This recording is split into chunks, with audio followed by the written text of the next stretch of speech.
Shad, nice to see you. How you doing today? I'm good. How are you, sir? Excellent. Today, I want to talk about confidence. It is something that we all Okay. want to be, All right. right? We all want to be more of. We seek it, and sometimes it just seems so elusive. It's a big focus or concentration area, or kind of like a big stuck area with a lot of my clients. Even the best of leaders struggle with confidence. So I guess the question then is, why do you think that is? Why do some people just seem to be so confident about everything and others aren't? Yeah, and that is the $10,000 question, right? So here's the one thing we do know, that confidence is not just a trait. Even though sometimes it seems like certain Okay. people are just predisposed to being really confident in so many things or so many areas of their life, at the end of the day, it is now referred to more of a state than anything else, which means that anyone can Okay. learn to become more confident in their abilities. But like anything else in life, and in particular, when it comes to psychological resources like confidence, context is a factor.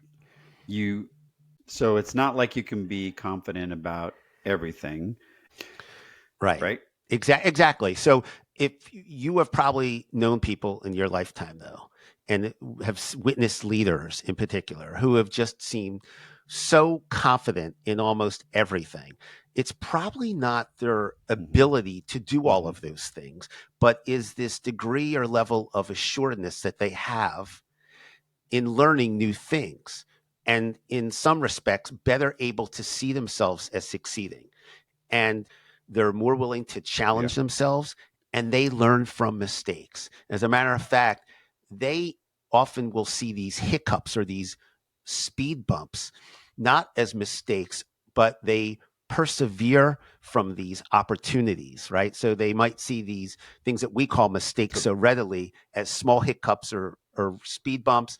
And for that reason, they persevere through those experiences. so it doesn't prevent them. It's just an opportunity to grow from those things.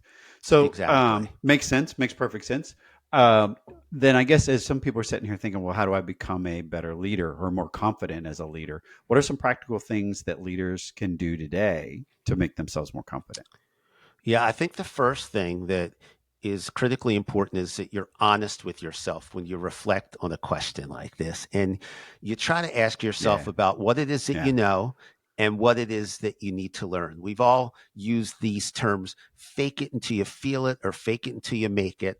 And that Yeah. only Yeah. goes Yeah. so far, right? When we talk about Right. confidence, the only way you become more confident in something truly, especially when it relates to a skill or a new behavior, is that you take action. That's number one. Number two, Sure.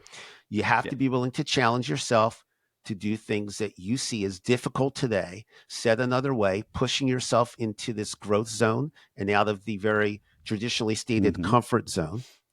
And then last but not least, Mm-hmm. it's really helpful to get feedback from others as you start to venture into a new skill or building muscle around something new and different, whether it's a mentor, trusted advisor, or someone that you just think and consider to be a very good sounding board. Sure. Makes perfect sense. Make perfect sense. And those are great tips for leaders to kind of build their own confidence. What would you say to leaders who are trying to build the confidence of their peers or their teammates? Yeah, that is important, right? Our job as leaders is to create Yeah. conditions for other success. So it's really about doubling down on everything we just talked about. Plain and simple, it's about modeling the way for others to become more confident. And there's really three simple things to Sure. do, and some of it's a repeat. Number one, show others that there's a benefit in challenging yourself and taking risk, becoming a little less risk Yeah. adverse. Number two, show others that making a mistake doesn't have to feel like a mistake that's going to last forever and impact, every aspect of your life. It's really about that idea of the growth Yeah. mindset, which I think is going to be an upcoming Yeah. segment for us as we talk about Dweck's work. Sure. And the third is really, really about, and this might be the underscore here, it's about getting reps. Show others that you have to put in Mm. the work Hmm. to build that deeper level of mastery around the thing it is that you want to get better at. Yeah. Important concepts as you talk about trying to grow, and especially the psychology of leadership, and especially as it relates to confidence. I mean, Overall, who doesn't want to be a more effective leader or more confident leader for themselves and for others? I mean, it just makes a ton of sense. So I think those are some great tips, some good takeaways for us to jump off with on that. We want to, as always, thank you all for listening, kind of tuning in, checking us out when you see this pop up on your feed. I would ask one simple request. If you got a nugget of information out of this that kind of helped you a little bit, like it, share it. Hey, pass it on to other people. Be confident in your ability to spread your own leadership and your tips with other people. And keep a lookout. We'll be back again soon where you can continue to come here and lean in, leaders.